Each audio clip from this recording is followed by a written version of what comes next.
Hello, this is the problems and solutions for the chapter 7. So we'll start with the problem 52. So in this case, we are going to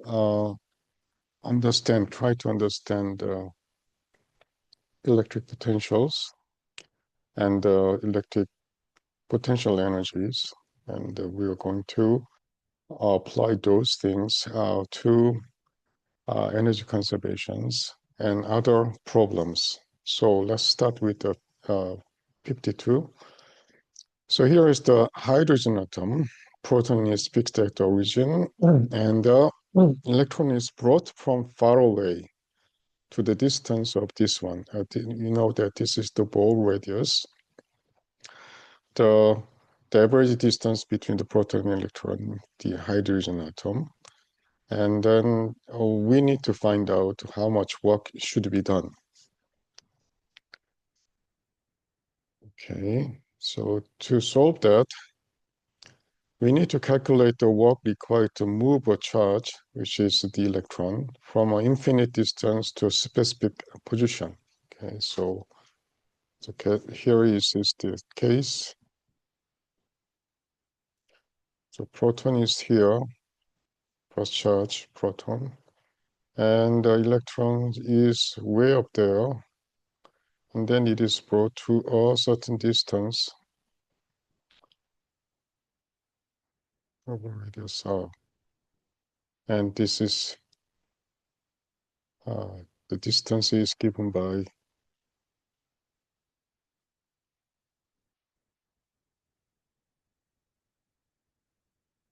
okay. And then we need to find out first of all is that the electric potential energy is given by K is 4 pi 1 over 4 pi epsilon naught, and then Q1, Q2 is the charge between the two charge of the two particles, and then R is the distance. And then what we need to do is that identify all of those charges and distance. So here in this case, we get Q1 is proton, Q2 is electron, and note that they have a opposite charges, opposite sign, and then the distance is given by this one, and then work is given by this one. And then we can just plug in all the parameters, and then we can calculate the work.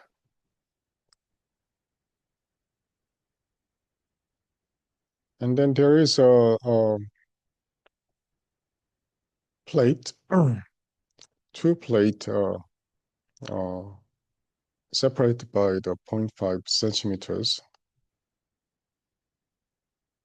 D is given by 0.5 centimeters. And we know that the maximum electric field is this. And then we want to find out what is the B. So in this configuration, we know that V is given by ED, E times D. Okay. So this is not relevant to other configuration. This is only valid for the parallel plate. Actually, parallel conducting plate. Conductor plates. And that is only this is only valid in this case. And we know that V is given by E times D. And then the maximum potential is, if we apply this formula, we can find out that we can get the Emax, and then we can get the Bmax. And then Emax is already given, so we can plug in this one, and the D is given here. But note that we need to match the dimensions, units, okay, meter. Okay. So that's the one tricky part.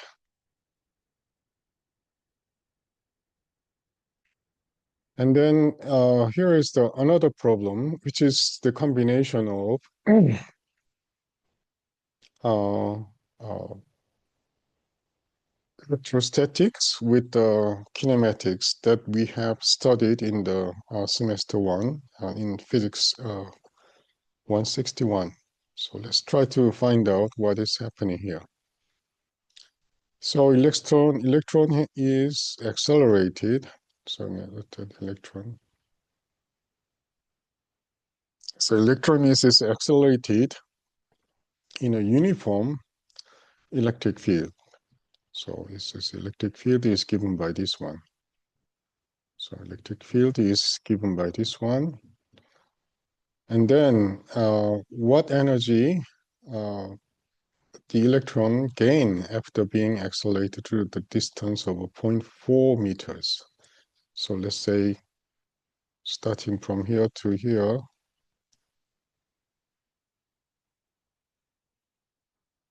0.4 meters, which is this one. And then our question is the energy gained in this case. So we need to find out some of the formulas here. So we need to identify what has been given, the electric field. Distance that electron travels is 0.4 meters. So from here to from the initial to there is 0.4 meters, okay? Charge is given by this one. And then note that we need to calculate the energy in terms of an electron volt. Electron volt is given by 1.6 times 10 to the minus 9. So this is the charge. So you have seen some of the lectures we have seen before. This is QB is in terms of energy. So that if we put the electron as charge of electron here times the voltage in volt, and then this is nothing but joule. So that's the Coulomb times volt is joule. Okay. I'm not talking about capacitance here, but it's Coulomb times volt. It becomes a joule. You will find it in the chapter 8. Okay. And the relevant formula is that the work done by a uniform electric field on a charge Q over distance D is actually, we going back to very fundamental formula. If we know the force and the distance, so in this case, electric field is in this case is given by this way. Oh, I'm sorry, this might be wrong. So let's assume that you have a Q here, and then you have a force is given by Q times E. Note that this is the very important relationships. So if you have a charge and if you have a field and the charge, they are interacting together to result in a force. Q times E becomes the force, right? And then we know what the force is. And then we note that it is traveling toward a distance d. So note that it is actually vector. Initially, it was kind of vector.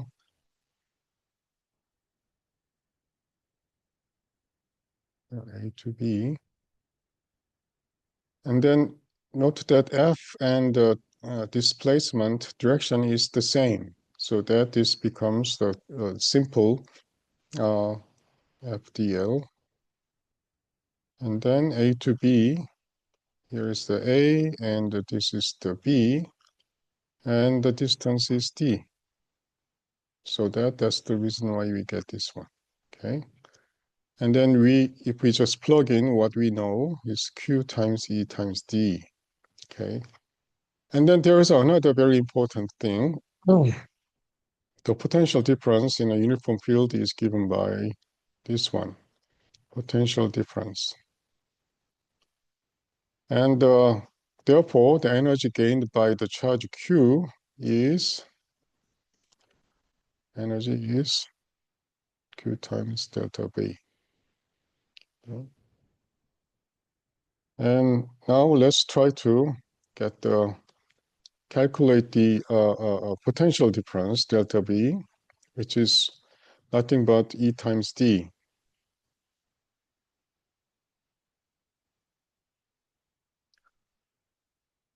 right? Yeah. And then we get delta V is given by this one. The reason why we try to convert into delta V is that we need to figure it out in terms of electron volt. So it is important to know what potential difference in terms of volts. Okay, and then for the case of this case, we have one electron. So and then there is a 1 electron volt is given by simply 1e. 1e is there, so that it is already there, and then you get the electron volt. So this is a little bit complicated result, converting to the, let's say, joule to electron volt. And you can actually calculate all things in terms of a joule and then convert it into the electron volt. But you can do it in the more efficient way so that you get the delta V in terms of volt. And then you need to find out what the charges of the particle is. Charges of particle is a electron, 1 electron.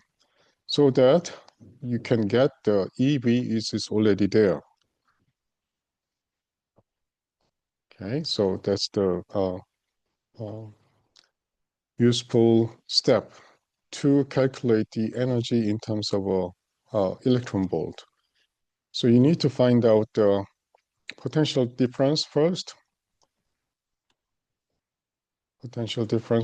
and then find out how much charge it does the particle carry. If it is E, then you just already E times B already there. If it's a 2E, then you can get the 2 times delta V is the number in terms of electron volt. Okay, 1E, 1 times delta V electron volt. Okay. That's a little bit tricky part, but you need to get accustomed to the electron volt unit because you are dealing with the electromagnetics. Okay. And now we have a sphere. Thus far we were dealing with parallel plates. Okay. Parallel plates cases. And now it's time to consider different geometry. Right now, it is metallic sphere. Okay, so what is happening here is interesting, and initially, so let's try to understand what is happening here. So initially, it has a sphere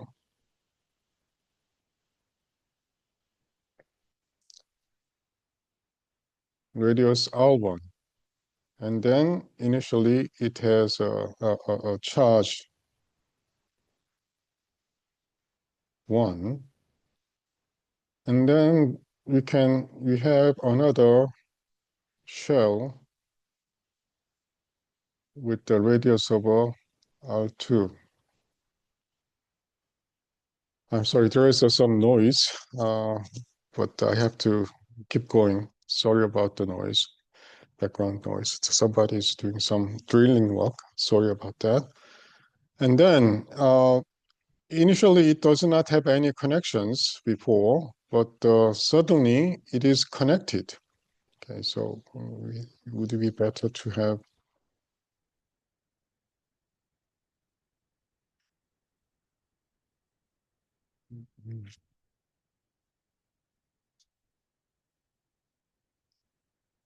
So this sphere, outside sphere, is now connected with the inside sphere. So I thought it's a conducting shell, conductor shell, and the inside a conductor sphere. And then it is all of a sudden connected by the conducting wire. And by the nature of a conductor, the charge on this initial charge on the initial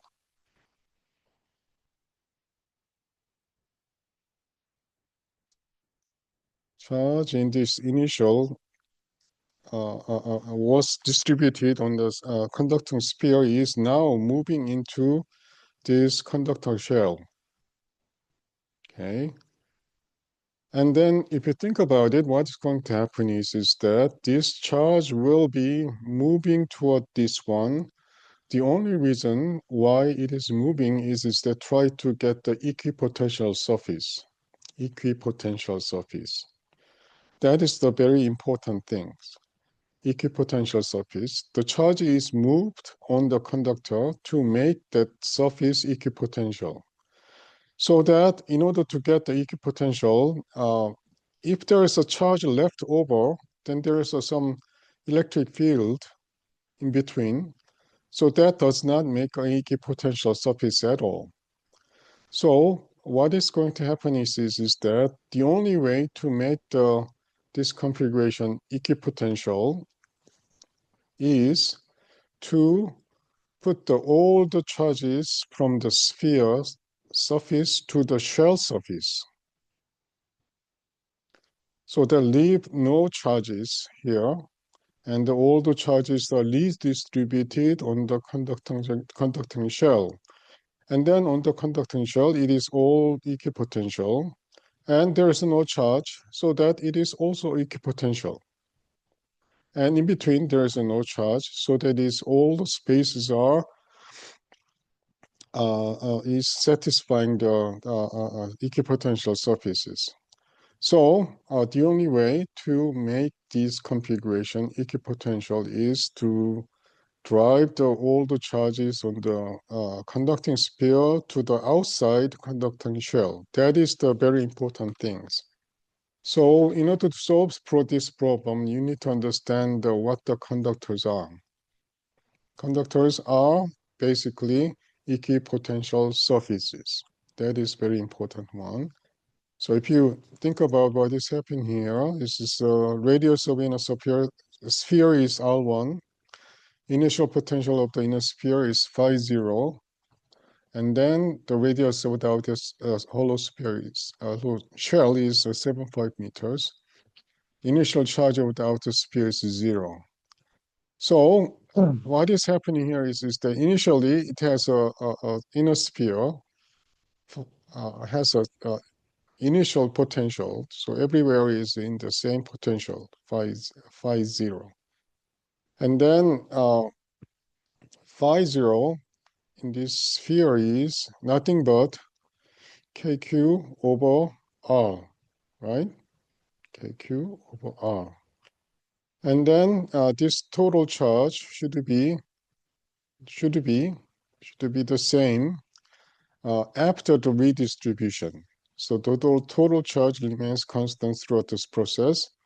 And then equipotential principle, when two conductors are connected by wire, charge flows until they reach the same electric potential. That's the main thing.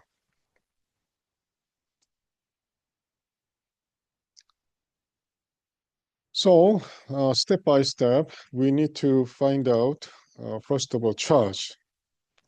Charge is given by this one, okay? And then understand the redistribution charge. When the inner sphere is connected to the outer hollow sphere, the charge Q will move. And illustrate the equilibrium, all net charge reside on the outermost surface of a conductor. The reason why is that that's the only way keep a certain surface is equipotential. Otherwise, if there's anything is left inside that sphere, there is an electric field.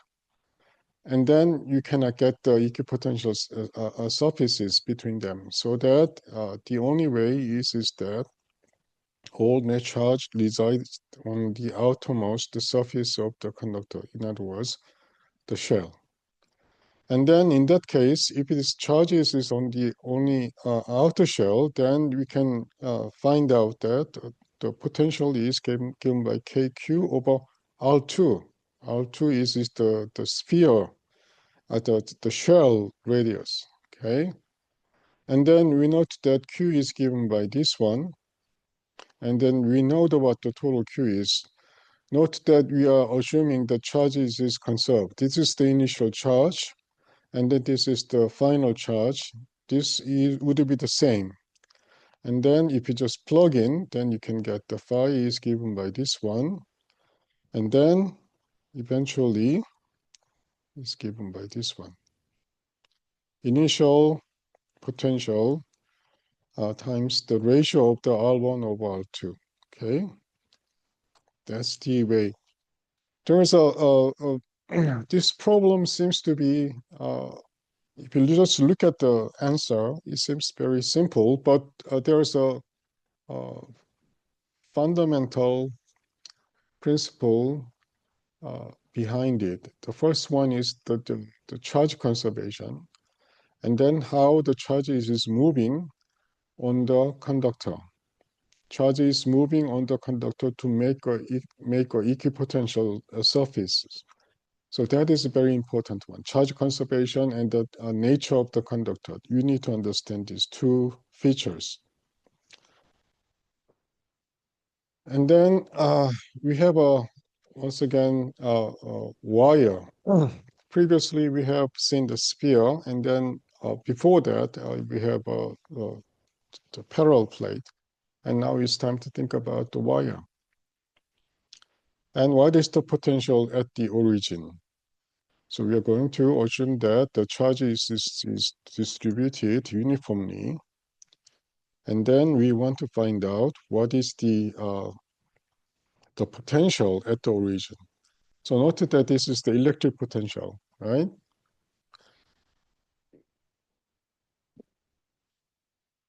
This is the very fundamental problem because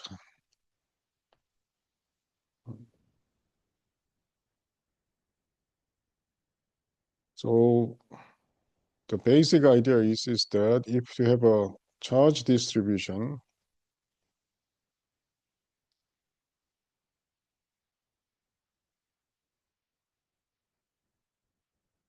and then it will generate the electric potential.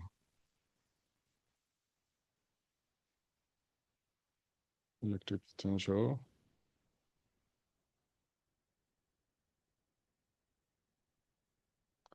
And let's say we have equipotential surfaces like this. And then from electric potential, we can find out E is given by minus greater than phi. So that we can get the electric field vectors at normal to the equipotential surfaces. So we have an electric field, and then this electric field will interact with the other test charge, Q. And then these two will result in F is Q times E. Okay, that's the way it is. In fact, this kind of semicircle has been already, uh, uh, uh, we have dealt with it in the previous problems to find out the electric field or force. Okay, or force. And then in this case, we were dealing with, we start with the very tiny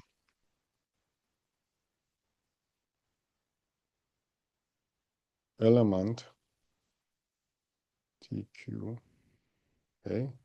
And then find out the force or electric field uh, that is exerted on this position, for example, and this dq will have this force, and this dq will have this force. And then we are going to integrate over dq. That was the things.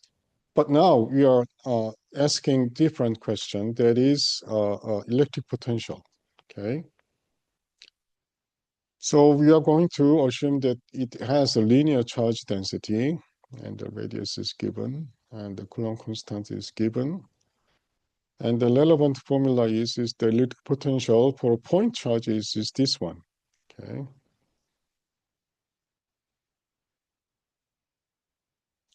This one. And then we are going to do the integral for the dq. dq is given by lambda times ds. ds is the infinitesimal arc length. And once again, ds is given by r times d theta. R times d theta.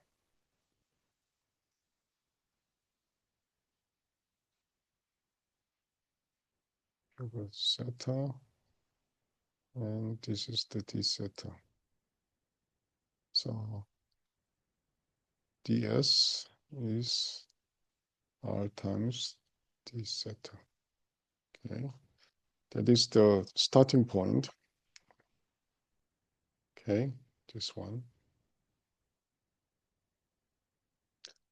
And then we have a integral part, which is given by the d theta is given.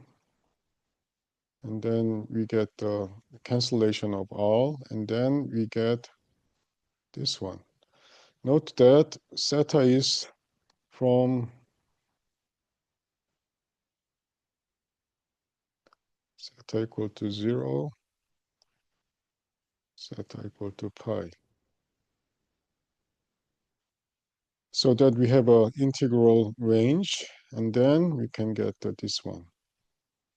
And that is the electric potential at the origin, okay? So it is a little bit different from the calculating the electric field. And you will find out it is integral of the dq is the same, but we are dealing with the scalar potential V. And then this is also interesting problem. So we have the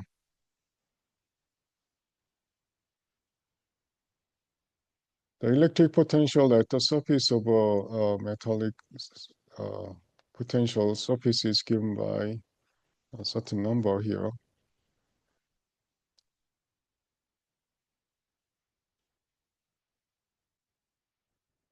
So we have a y. And then we want to find out electron. And then obviously this is the positive voltage. And then we are dealing with the electron with the charge minus E. And then there is a interaction between,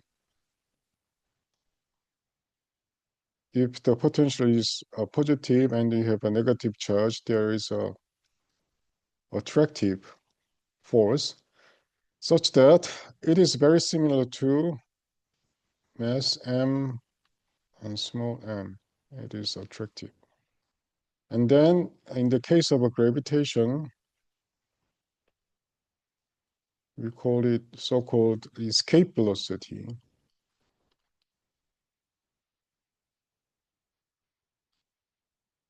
And then it is same as here. Electron to go far away from the sphere. That means is that it is escaping. And then we have electric force. And then we want to find out escape velocity. When you recall, and when you try to find out the escape velocity, you start with energy conservation. Potential energy initial plus kinetic energy initial is going to be gravitational energy final plus kinetic energy final. So in the case of escape means that we have R goes to infinity and K final goes to the zero. That is the definition of escape. It goes far away, far away. And then we need to find out what is the initial kinetic energy, which is given by mv squared. And then it depends on initial potential energy, okay, of that particle. So same as true, we have initial electrical plus kinetic energy should be electrical final energy plus final energy. And once again, we are going to assume R goes to the infinity for this one, and then Kf is going to be 0, okay?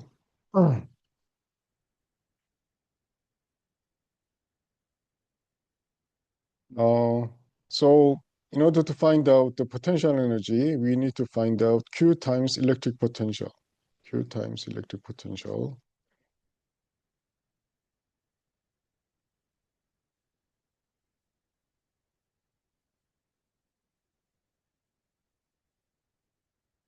And that should be utilized in this here. Okay, and then Kf, kinetic energy is already we know in this one. And conservation energy is given by this one. Okay. For the minimum speed, the electron should just reach infinity, R goes to infinity, with 0 final speed. Okay. Kf equal to 0. Okay, that is the escape. And at the surface, initially, we have a kinetic energy, which is we need to find out. And then it is the important one, initial electric potential energy, which is Q times phi. Phi is already known, and Q is electric charge minus E. At the infinity, final case, it should be the 0, kinetic energy should goes to 0, and the final potential energy, if it goes to the R goes to infinite, then it should be 0 as well. So that you get these equations, U I plus Ki U F plus Kf. And then we get this one, and then you get this result. Phi is given, E is known, mass of electron is known, you can find out the velocity. So here's the comparison. Uh,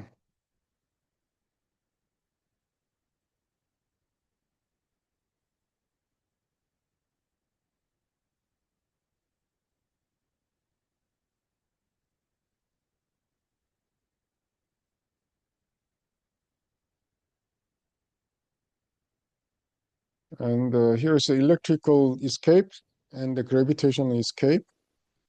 The force is the driving force, and the Coulomb force is given by this one. Newton force is given by this one. But in this case, once you think about this, and you should have attractive, okay, attractive. Both of them are attractive. Assume that. So in other words, plus potential and minus charge, or minus potential with a positive charge. Okay. So potential energy is given by this one. And then we know what it is. It is for the gravitational case. And then conservation equation is given by this one. What's that? This one. And then we can get the same thing. Okay. And then escape formula is given by this one for the electric escape, and that this is the gravitational escape. Okay, so you'll find out that if the electric forces is the attractive, then the escape velocity mechanism is exactly the same. The potential difference between the two parallel plates is given like this: an alpha particle with a mass of this number and the charge of 3.2 times 10 to the minus 19 coulomb, which is actually, this is the 2 times E plus, okay? And released from the rest near the positive plate. What is the kinetic energy of alpha particle when it reaches the other plate, which means the negative plate? So this is the schematic. So in fact, this is alpha particle to E is released from the zero, initial velocity is zero, and then it is accelerated by this electric field. Okay, and then we want to find out what is the kinetic energy of the alpha particles. So in other words, it is energy conservation. Energy conservation, we need to find out work done by this electric field. So potential difference is given by this number, delta V. And mass is given, charge is given, distance between the two plates is given, and initial velocity is this one, okay? And then work done by the electric field on a charge Q moving through the potential difference delta V is given by this one. Okay. And if you look at this one, it's more or less similar to delta V. Delta V over delta L is actually electric field, right? Because electric field vector is given by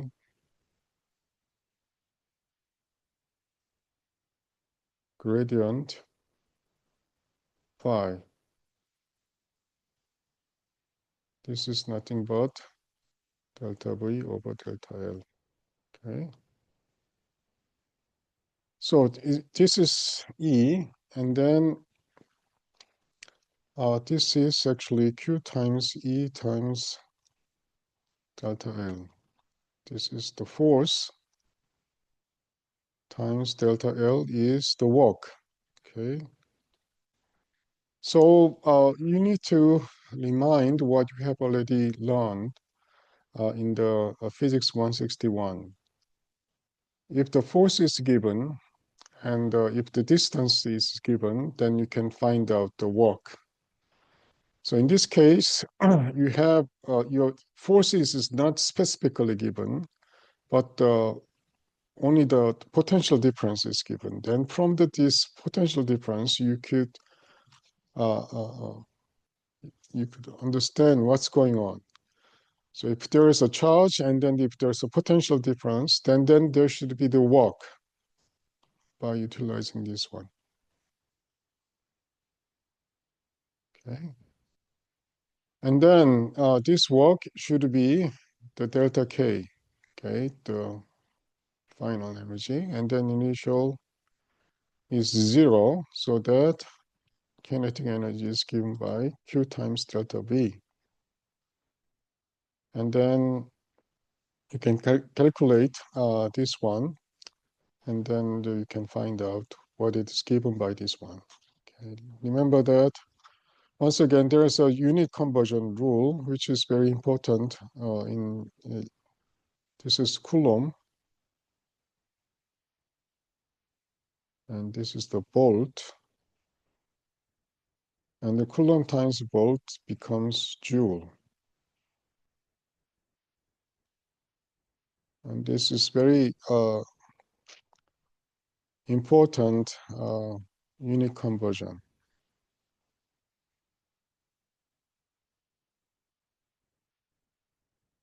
If you do not do it correctly, then even though your formula is the right one, but you may end up with the wrong result. So that please pay attention to this unit conversion. And now, what it's going to do is that here we have an electric field is given along the EX, EY, and EZ. And then we need to find out electric potential difference between the arbitrary XYZ and the origin, okay? And then find out the electric potential difference for the case XY is this one, okay? So what we have here is the electric field is given, vector is given, and the position P is given, and then we want to find out delta V, or delta V is try to delta V is the what we want. Okay, so it is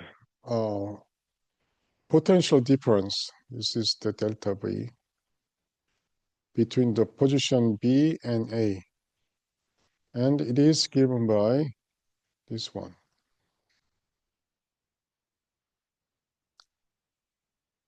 So if you go back to my lecture, so once you know the electric field, and then you know how the path is going to be, and then if you get the A and B, minus is delta V. This is the way to find out electric potential, or in general, you get the phi is dl, and from this you can get the gradient phi is E. These two are actually equivalent. Okay. I want you to note that this is very identical form. One equation is in the integral form, and the other one is the derivative form. Okay. But anyway, we are going to utilize this one because we are going to find out potential from the given electric field. The electric field vector is given. And then we want to find the potential difference. And then we need to do the things. And then it is given by electric field vector times dl. We are going to have a rectangular coordinate because its electric field is given in Cartesian coordinate. So that we are going to do the dl is going to be in the Cartesian coordinate. Cartesian. And then corresponding dl should be also Cartesian. So ijk, ijk. And then what you do is that ex dx, ey dy, ez dz. In this way, you can get the three independent integral. Okay, so that we have a 3D independent integral. So ex dx, okay. So from 0 to x00. And we can take arbitrary paths. So electric field is conservative. That means it does not depend on the path. The value of a line integral is independent of the path taken between the 2 points. So you can choose a convenient path to simplify integration. Our common choice is to integrate along the axis. First along the x-axis, y-axis, and then finally to the z-axis. Okay.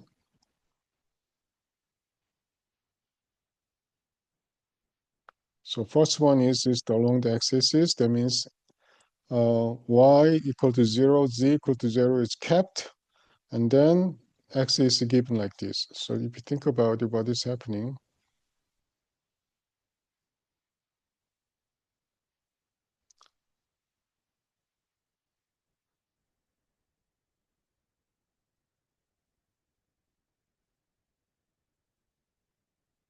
Or and this is the k j unit vector. And then here is the xyz. And if you just, this is the x coordinate, and this is the y coordinate, and this is the z coordinate. Unfortunately, we are going to our xyz is that z equal to 0. So that this is not going to happen. So that only on the xy plane. So we have x, y, and z equal to 0. Okay.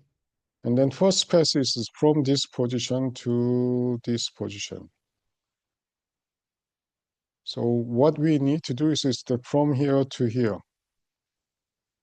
Okay, so that what you're going to do is that along the first, we are doing the integral for the 0, 0 to x00 from here. This coordinate is x, 0, 0, 0. Okay.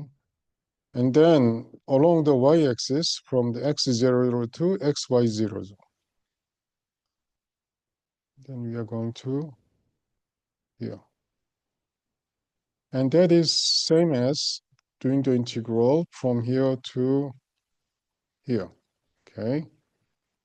But if you do that, then both x and y is going to be varied so that you not get the clear integral. In that case, this is going to be correlated. It cannot be separated. So that what we have to do is that to make the integral simpler, we first vary only the x. And then we keep the x, we only the vary y. And obviously, the next thing, if the z was not 0, then we can go up to here. But we don't have to do that because z equal to 0 was given. Okay. So the first one is that integral over the x-axis. And then in this case, we need to find out what is given for ex dx prime. Okay. And then the electric field component becomes, if you just apply all of this together, x component becomes 0, and then we get this component 0, and then we get this one. Okay, so how do we find this? From this given relationship, Ex, Ey, and Ez equal to 0. And then we are looking at only this part. So we are only interested in the component of the electric field along the x direction. And then in this case, if we keep the other y and z component 0, then you end up with 0. That Ex is this one. So if you keep the y equal to 0, then you get 0. Okay? And then, but you have a non-zero Ey component along the x directions because it has a non-zero term here, and then, but you have a 2y, y equal to 0. Okay? So that's the reason we say that y component is 2x, this one, and the z component is 0. So, and the only surviving factor is ex dx, but it happened to be 0. So that as it moves along the x direction, potential difference is 0. And along the y-axis, note that where it starts from, x0, 2, xy0 along the y directions, okay? And then we are going to still keep the z equal to 0. And then in this case, electric field is given by this one, and the y component is given by this one, and this one is given by this one. And then, but what we have to do is to only take the y component. Yeah, the second one. And only the y component is given here, and then you are going to change the y only. Okay, so that's the reason why I put the prime here and dy prime. So in other words, x is there, but it doesn't play any role. It's just a kind of a constant. Okay, and then this becomes integral. Okay, so that this becomes a y prime square, and this becomes kind of a constant, and then you have a y prime. Okay, because c times dy is cy. Okay, this is the case. And then this we have this formula here. Okay, and then along the xy 0 to xyz along the parallel to the z directions, and then we need to calculate z component. Okay, z component.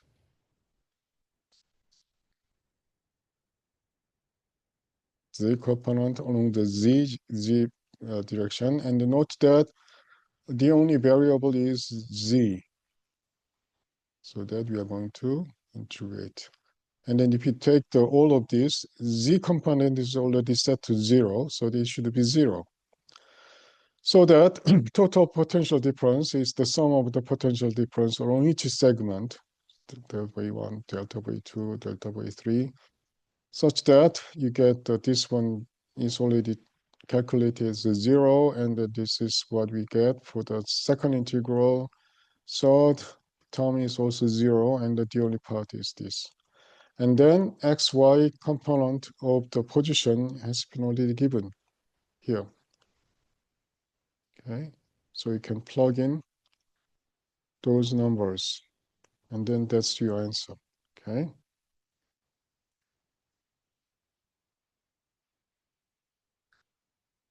Once again, if you do that, you need to think about the unit conversion carefully. So I'm not going to do the unit conversion there, but I just want you to pay attention to the unit conversions very carefully. And then there is an electric dipole. So the big difference between the gravitational force and the electric forces is that there is a negative charge and positive charge. But in the case of a mass, there's no negative mass, um, as far as we know. Okay, and then as a result, in electricity, there is an electric dipole, which is composed of the uh, plus q and minus q, separated by the distance d, and that it is very unique. And we are think about the electric dipole like this, okay? And the q1 is positive, q2 is negative, and then the distance is already given. Compute the electric potential at the point A, located between a certain point position between the distance between these two charges. Okay. So given information is like this, and the relevant formula is that the potential, if you want to find out the potential here, so if you want to find the potential here, you need to find out the distance from the Q1 and the distance from the Q2 out2, and then the potential from the Q1 will have a V1, and the potential from the Q2 will have a V2. Okay, so that, as it says here, V total is given by V1 plus V2. And we need to determine the distance easily. So R1 is given by this one, and R2 is given by this one. And then V1 is given by this formula, and V2 is given by this formula. But note that you need to convert right unit. So in this case, is the coulomb. Then you should be converted into meter.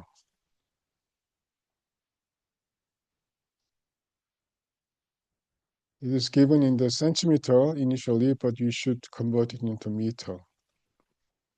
And then this is going to be converted into meter as well. And this is the R2 in meter. And then you get this total potential. This is not a simple one. In other words, it doesn't play any role of the dipole at all, but it is two charges, plus charges and the minus charges there. And then you need to do the right calculation. So if you think about what is happening here, Q1 is positive charge, Q2 is negative charge. You should keep the sign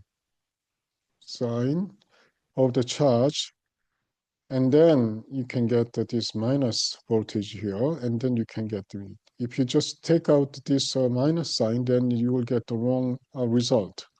So you need to know what is being done, okay? And once again, we have a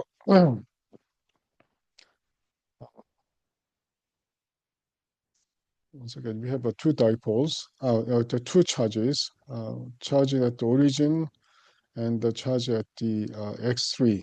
Okay, and then it says that another charge q,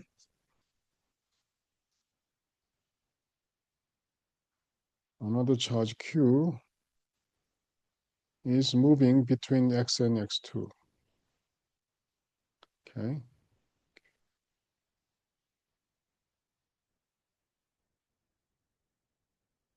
So that's the situation, and then we need to find out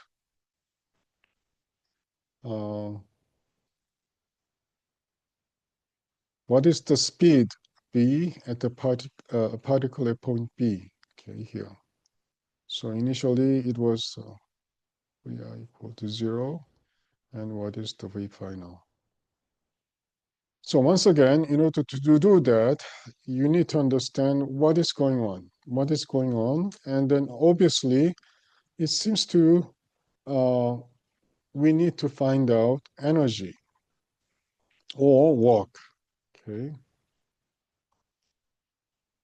So let's try to find out what is given. So it is the Q1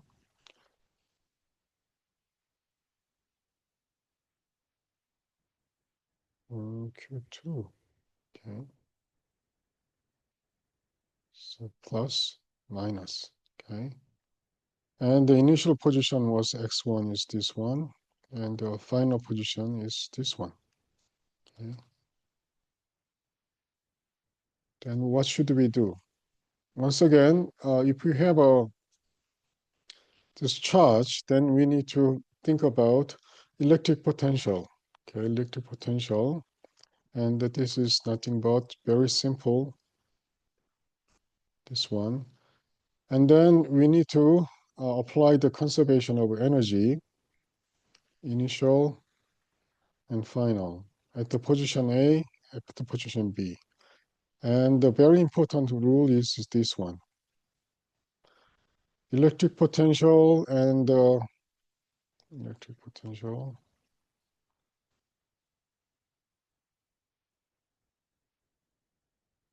and electric potential energy.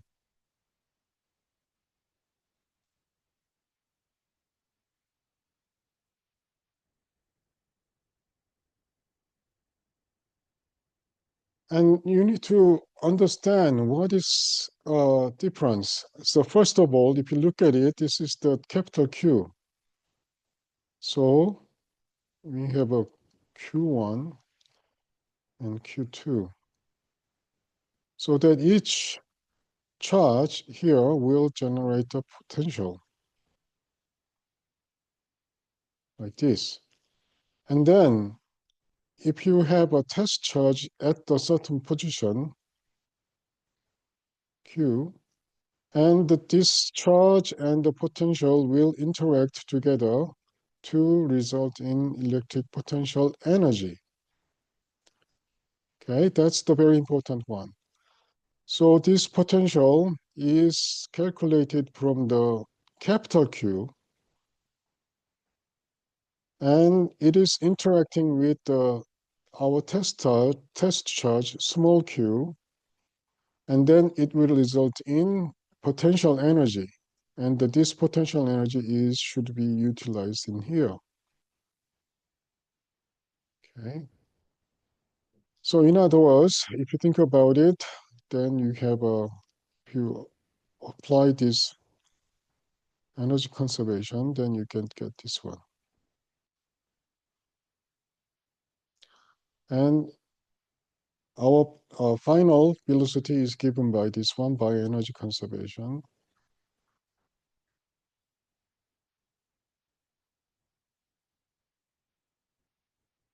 And then how to calculate the VA and VB? Note that it is at the,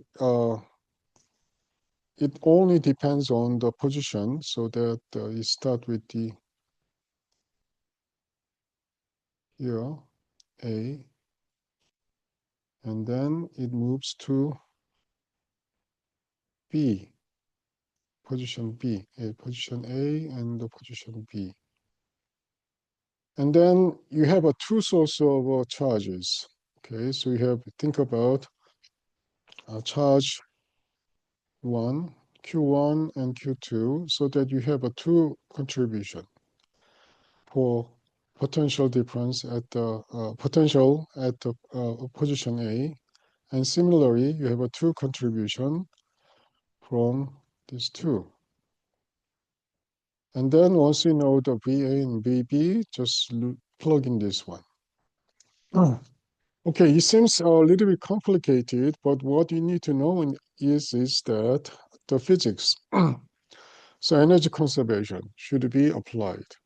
And then in order to understand the potential energy, in this case, you need to understand electrical potential energy. And then in order to find out electric potential energy, you need to understand what is the origin of the potential. The electric potential is from this Q. And then our test charge is interacting with this electric potential with this uh, uh, uh, potential from Q1, potential from Q2 at the same time. Okay. So this is, if you just memorize the formula, you do not know what you are doing.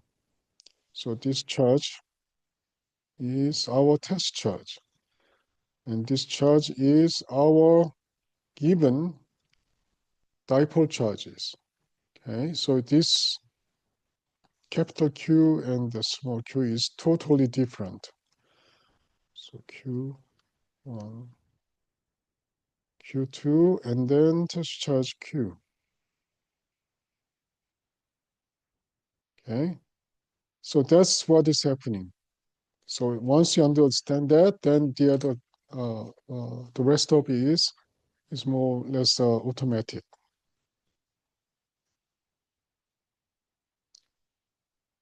Okay, so what we have done is that we have finished the chapter 7 problem solutions, and I hope you understand the concept. Thank you.